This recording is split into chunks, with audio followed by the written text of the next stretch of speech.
Welcome to In the Deep. I'm your host, Catherine Ingram. Let me start by saying that you, as the listener, are no doubt familiar with the concept of localization.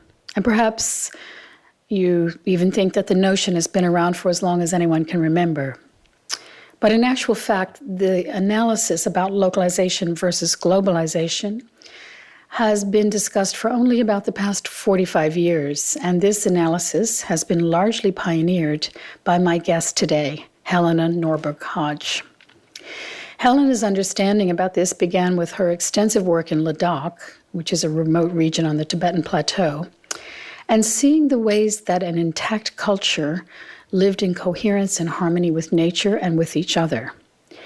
Since those early years of the mid-70s, Helena has worked tirelessly and around the world to raise awareness about the tragic impact of globalization on local economies and communities, and the need for communities worldwide to cohere once again in both traditional and progressive ways. That is, to use both the old and the new smart ways of living, not only for their own sustainability, but for their happiness. She's written several books, hundreds of articles. She's the co-producer of 2 films, the most recent of which is called The Economics of Happiness. And this is a condensed hour or so education on these issues with interviews with some of the world's most brilliant minds on these subjects. I highly recommend seeing this film, which you can find information about at her website, localfutures.org. Helena has received many prestigious awards for her work, for her activism, too many to list. She's one of the founders of the deep ecology movement of modern times. She is fluent in 7 languages, grew up in Europe. She's lived in many countries ever since. She's now based in Australia. But although she is truly a global citizen, she's also one of the most community-oriented people I know. And wherever Helena is, there are gatherings and discussions and shared meals, startups of farmers markets and eco-villages, and people just getting together to play music. I've known her for 25 years. I count her as one of my close friends, and I'm so happy to be speaking with her today. Helena, welcome. And how is it there in Australia? Well, like in most parts of the world, there are all these looming crises and so on, but it does feel pretty wonderful where we are here in Byron Bay. It's a very beautiful place. It's a very peaceful place. So we're very lucky. Yes, you are.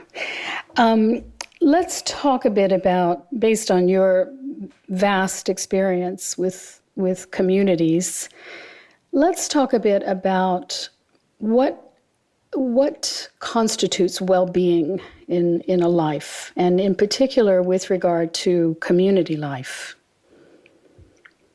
Well, I think it's very, very clear from all my years working in many different cultures, in both very traditional indigenous cultures and growing up in Sweden and so on, that community is an essential part of well-being. And by that, I mean growing up surrounded by people of different ages. That's an important constituent, which was part of most cultures till the modern era. And being seen and heard and known through face-to-face interactions. And particularly important is for children to model themselves on living flesh and blood people around them.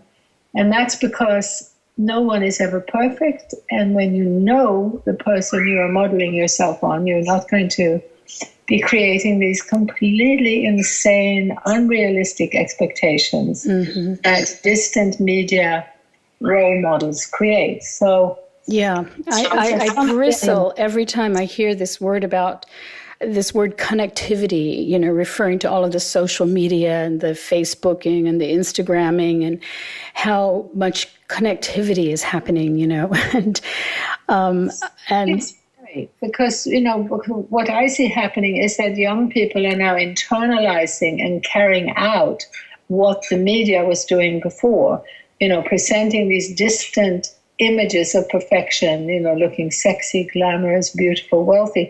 Now they're trying to play that role, and these teenagers are posing, for their selfies. And you have 5-year-olds reporting, I feel sad when I'm on Facebook because I don't feel that I'm as good looking, and I don't feel that I'm having as good a time as my friends. It's a really, really destructive tool for Absolutely. these young. Yeah, there's actually a correlation now. There's some incredible studies showing a correlation between young people who are spending a lot of time on Facebook and depression. Yeah, absolutely. Yeah. Absolutely. And it's across the world. I'm seeing it in remote cultures like Ladakh and Bhutan. Wow. As well, where depression, suicide were literally unknown. Well, I shouldn't say literally. Suicide was something that might have happened in a generation. Now, one a month in Ladakh, and it's mostly young people. Wow. Well, how do we address this? I know that there are communities, intentional communities forming around the world. And you, of course, are a great part of many of these communities. But how do we stem the tide? How do you turn away from this very addictive behavior and cultural pressure and, with the most powerful media ever known to man, selling this stuff? Well, I guess, first of all, I really urge people to sort of step out of the clutches of that system in a group, not alone. Now, when your children come to you desperate to have the latest iPhone or the latest gadget, they're seeking that because they believe it's going to give them the approval and basically the love of their peer group. And segregated into these separate age groups, this becomes a tyranny, and it's the child's desperate need to belong, to be loved, and sin that leads to this. And if you then as a parent say, no, you're not going to have that, you're going to be an outsider, it's, you can sort of feel how wrong that is. So usually parents cave in. So this really is only possible, I believe, as a group, when you have children, to try to find a school or at least find a group of parents within that school that are like-minded and that try to encourage more face-to-face, live culture, more deep connection to nature. There are fabulous projects, but often, unfortunately, either very expensive or, well, usually they are quite expensive because in our economic system, human labor has become artificially too expensive for us because we're replacing ourselves with cheap labor elsewhere or with technology. Yeah, or machines, some of these projects involve taking juvenile delinquents who have been angry their whole life, who have usually only known abuse, taking them out as a group with elders into nature, encouraging them to open their hearts a little bit to share and communicate with others and to connect to nature, not go out just to play football or, some competitive sport, but actually to slow down, to learn to feel a part of, to appreciate the beauty. And it's a combination, I think, of this community building with others and community building with nature, exercise, and learning a few basic skills, like even learning how to make a fire. I have seen how these projects can turn people around in 3 weeks. This is something that parents could do with their children if they were more aware of just how healing and important it can be. So there are ways of doing these things. What do you recommend for urban families? Well, I recommend for urban families to plan to do that kind of thing during holidays, because I think it is important to actually get out into a bit of wilder nature. Yeah. I really recommend taking the time to do that.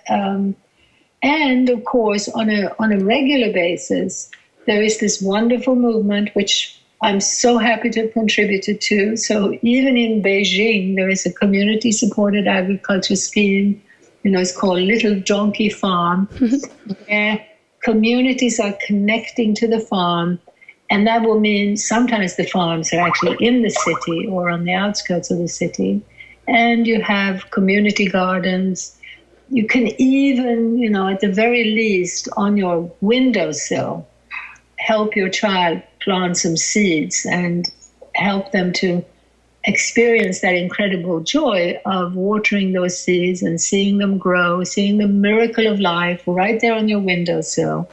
So there's a lot that you can do wherever you are.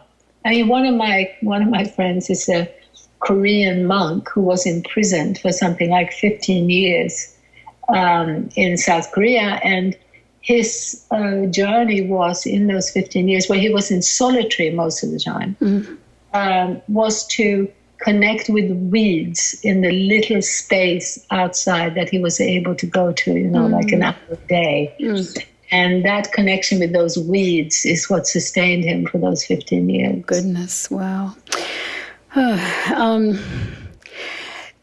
But let's talk a little bit about the way, and you have watched, for instance, with, let's take Ladakh, which you know so well, the seduction of the shiny objects, the way that the incredible desire for that was kind of just, destroyed the culture, basically, just took away the old culture and replaced it with this sort of semi-modern hunger for... Yeah, I have. I'm sort of an expert in the psychology of what's going on in the so-called third world, and throughout China and India, and having witnessed it, very, very intimately, speaking the language fluently, and coming in contact with the happiest, most vital, healthy people I had ever encountered, healthy both physically and spiritually. Back in 1976, when you... In 75, when I first went out, the area had been closed off, really closed off forever, because in the earlier times, because it was snowed in for 8 months of the year, it's up at 12,000 feet on the Tibetan plateau. There had been very little contact with the outside world, and all of it had been on the terms of the local people or traders just passing through. So they hadn't been colonized, they hadn't been developed. And then in the modern era, they've been sealed off for political reasons. And I found people, who were so much more in control of their own lives, and there was no hunger, there was no unemployment.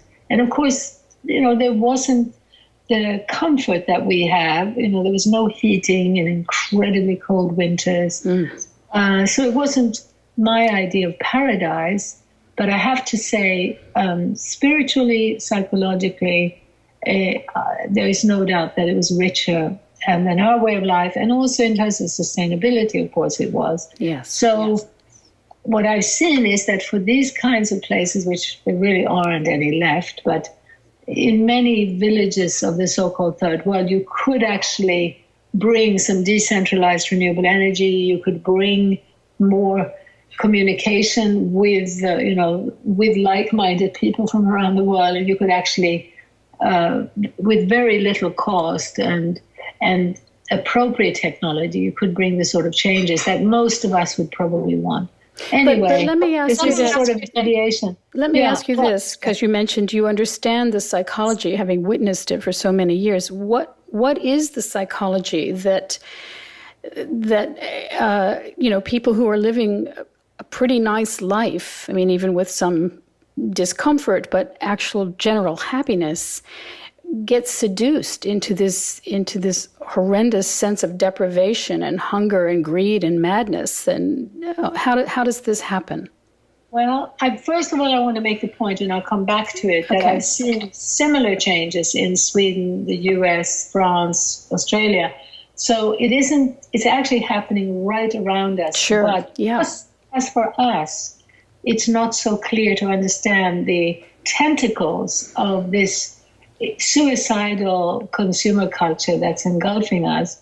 It's even more difficult for people like the Ladakhis or rural villagers in China and India to see it.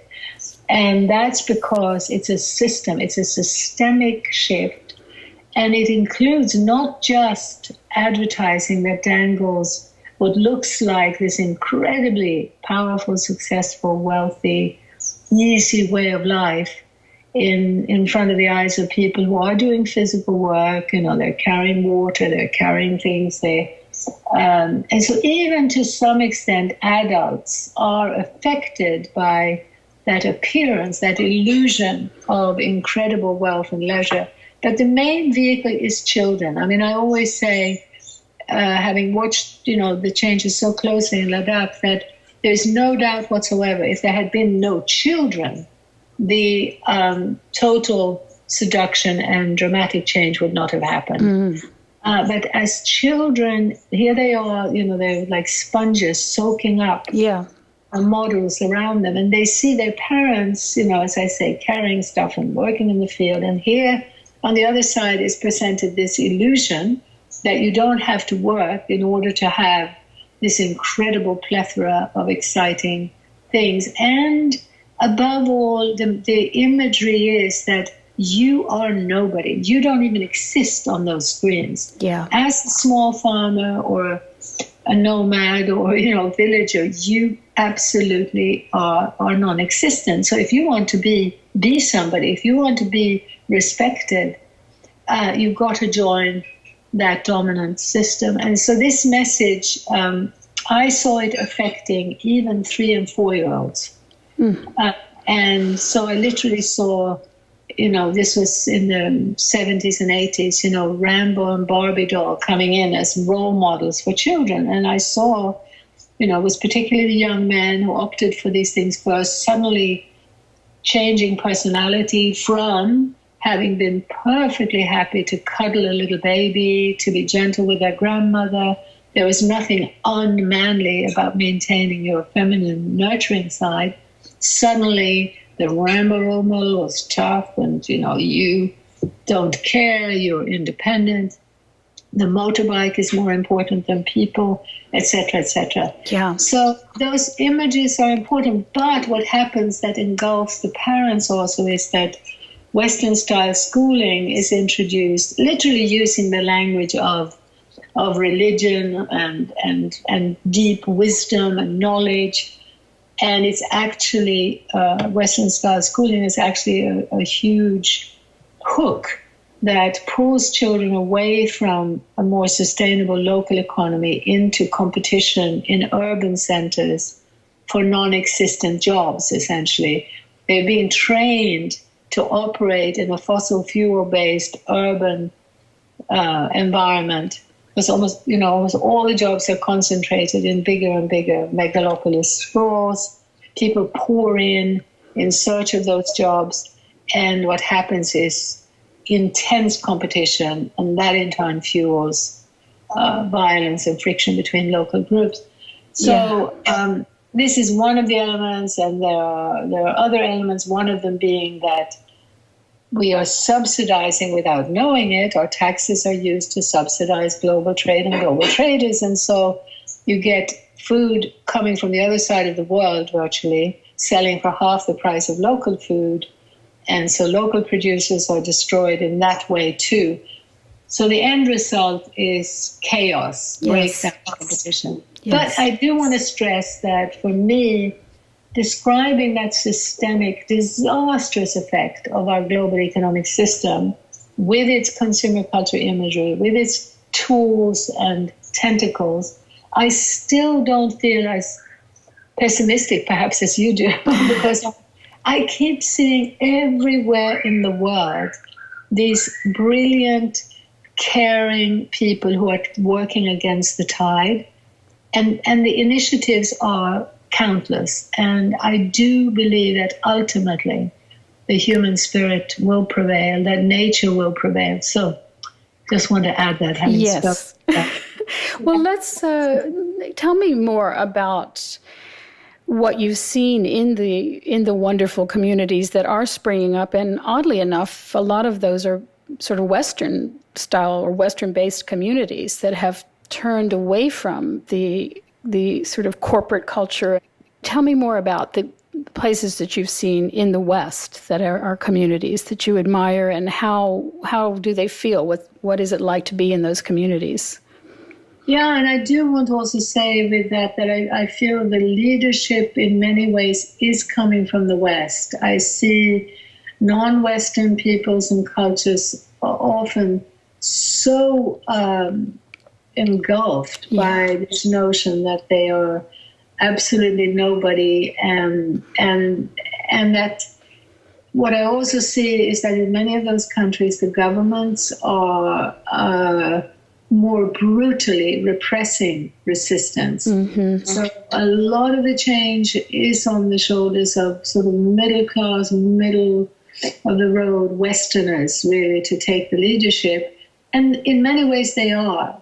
And do you think that this also has to do with, you kind of can't really transcend something until you go through it, and that there are a lot of people who are just sort of sickened by the constant, push for more and bigger and having the latest gadgets and having to work harder and harder and compete and the whole thing, that we've been through this. We know what having the shiny objects costs, actually, and that therefore people who can walk away from it, they can do so knowing what they're leaving.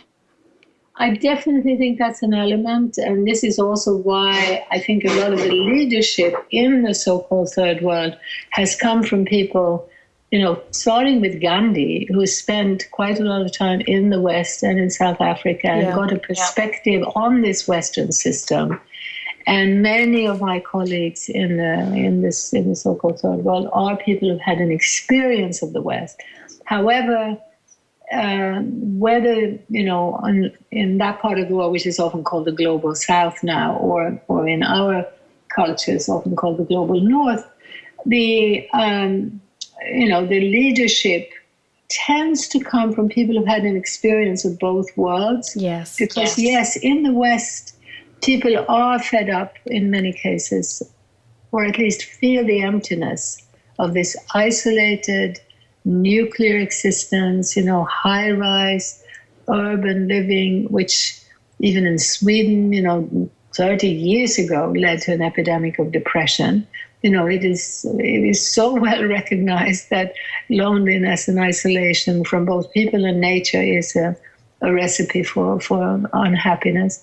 But even though they do recognize this, it can often be difficult to see a way forward. And so it's often people who've had an experience of something more community-based, something more nature-based, that will see a window of opportunity and work to essentially rebuild those deep connections that are what make us human. This is how we evolved. We evolved in groups, in intergenerational groups, closer connected to nature. And that's the way forward. And there I do see a tremendous explosion of interest. And actually, it's in both the global North and the global South. And where it's most effective is when there's been a linking of hands or a communication between North and South. Mm-hmm. So, very often the people who are part of the global eco-village network, which I've been part of since before it started, actually, are people who've had, as I say, some experience of something else, often in the so-called third world. And anyway, they are rebuilding that community fabric, and many of these eco-villages are out in nature somewhere. But there's also, within the urban setting, co-housing and even groups that call themselves eco-villages, groups that call themselves transition towns, groups that are part of this incredible growing permaculture movement, which is quite wonderful in bringing in a lot of young people. And it's again and again, the central theme is that reconnection to nature and to others. And the reconnection to nature is very often with the recognition that we need to focus on a shift in the food economy. We need to rebuild more localized food systems. There's one other piece I wanted to talk with you about, and you and I had a conversation recently in which we touched on this, the the way that older people in our societies are just alone and thrown away and are really insignificant in a way that probably is unique in history. I think one small piece about that would make a difference for anybody in any setting, whether urban or rural, is to honor the older people in one's life. To really listen to them. There is great wisdom there, and it's interesting how fast it has happened that just because the younger people are so much better with technology, they are dismissive. It's, I think, an interesting change in history in that for a very long time, probably for most of history, older people were honored and seen to have, wisdom and understandings that the younger people couldn't expect to have themselves. But now the values have shifted so dramatically. Yeah, well, it's very much a function of, as you said, of the technologies. Traditionally, in traditional cultures, the wisdom that people had came from this tremendous experience of working with the living world and a multitude of skills. I mean, before the modern era also, and before this fossil fuel techno-dependence, people had many more skills. They were able to build houses, make clothes, grow food, care for animals. And so, for instance, like even when a person was old, let's say, but had farmed all their lives, they could be counted on to give advice, even if they could no longer work the field, but they still had a place. Exactly. And they had an important place. Yes. I mean, one of the things that I write about, in my book, Ancient Futures, is the way that the oldest and the youngest connected. It was so beautiful to experience that in the traditional culture. Literally, the 80-year-old and the 8-month-old, both walking. Well, the 8 months didn't usually walk, but the 1-year-old, at a much slower pace, and both toothless, both hairless. I mean, they even looked similar. It was made for each other. I mean, and it also meant that the mother was able to be much more active, politically, economically active. This was usually in agriculture, and was much more empowered because the care for every child was shared with so many people, and the elders in particular, who were also kept young by that. And in fact, there are interesting studies where even now in some of these more remote places, 80 or even 100-year-olds will say, well, I can't afford to just, do nothing. I'm expected to help with the cooking and to look after the children. And as part of that more extended family, it's a very, very enjoyable way of life, and just so different from what we have. It's something that, we're not going to regain overnight, and maybe we want a slightly different version, but there is no doubt that reconnecting more deeply, and, what I urge everybody to do is to try to build a little network. It may only be, 2, 3, 10, 15 people. Yeah. Where people live close enough to each other to be there, either by bike or walking or a car, within half an hour, so that if someone is ill, if someone needs help, if someone is unhappy, if someone is happy, that we can be together there to share, and to care. And we're trying to encourage the building up of what we call these little cells of resistance and renewal, because we also want people to know that there's a very strategic way of dealing with this out-of-control system that's taking us on a suicidal path. We really think, if we change the I to a we, and link up with like-minded people. Don't feel you have to go out and, to some town meeting where there are a lot of people who are on quite a different page, and it gets a bit boring and your voice isn't heard, and that's not necessarily going to be as rewarding or as strategic as linking up with a few like-minded people to discuss these issues and to do something jointly. I do really want people to be aware that we have now such a degree of corporatization of the media and academia, school books. We're talking about a system now where money has colonized every avenue of knowledge. And that colonization leaves us with, news on, not just on the telly, but even in a lot of what we consider alternative media now has been colonized by money. And so we don't get to hear either a root cause analysis of the problem. We don't get to hear about these trade treaties generally, nor do we get to hear about the countless millions of initiatives that demonstrate both the healing power of nature once given just a chance, the tiniest of chance. Nature is constantly seeking to balance herself. Yes. And unlike you, Catherine, I believe that even when it comes to climate change, that ability may be far greater than we can anticipate. We have not had a science that has put money into researching that potential. We do not have enough knowledge to know how Mother Gaia is trying to balance herself out. We can see that it's leading to tremendous instability and storms and so on. But perhaps that's not going to keep escalating in a destructive, positive feedback way. Perhaps there will be balancing forces. That is, it's a very small perhaps. I'm not saying this, in blind faith. I'm saying it's a possibility, it's a window.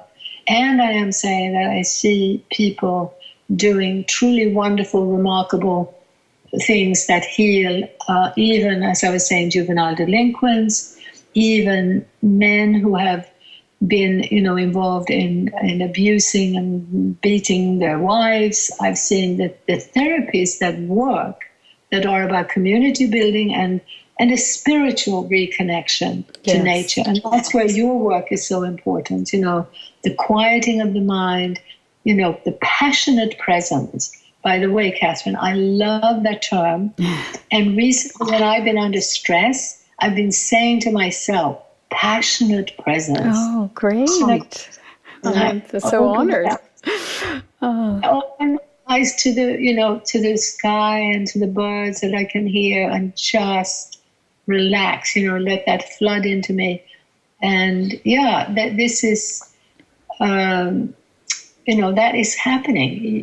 We are seeing people waking up to that. And then we have to remember that in so many parts of the third world, which are described as the poorest of the poor, like Bhutan, but also many of the village communities in not just China and India, but Africa, there are people who are still living in a way of life where human scale, slower pace, quietude, and peace of mind are actually part of their daily life. Yeah. And we have to be careful that we don't dismiss them as being these backward, impoverished, stupid people. Absolutely. And such an irony. You and I both know people who are extraordinarily successful in the world, then tend to want to sort of have quiet and nature and slow it down. It's like that becomes the ultimate privilege. Absolutely. It's the ultimate privilege. Yeah. Exactly. Yeah, and back to the perspective about the importance of awareness and of quieting, which is what allows you to feel and see and smell and taste and truly feel embedded in your in nature itself, in such a way that you are experiencing it rather than just sort of seeing it from a distance or seeing it as an object. And it's so true also in relating to other people. Yes. And where you're so exceptional too, Catherine, really being there and listening. And as people become hurt and stressed and so on, there's a sort of closing down that prevents them from actually hearing the other and caring for the other. And in actual fact, when we open up and do that, we end up caring more for ourselves. We're allowing our hearts, we're allowing ourselves to function in a way that is nurturing to ourselves, as opposed to, we're not talking about the sort of Christian self-sacrifice where, the little housewife, does nothing for herself and is just there only for her husband and children. But we're talking about a balance of being able to really deeply connect to others as a way of both nurturing them and ourselves. That's the key. Yes, indeed. Yeah. Well, this has been lovely and very interesting, as always, Helena. Thank you. Very glad to be talking to you, my friend. This has been In the Deep with Catherine Ingram. If you'd like to find out more about my work or make a tax-deductible donation in support of these podcasts, please visit catherineingram.com. And you can follow me on Twitter at Cath Ingram for notice of additional podcasts and other musings. Till next time.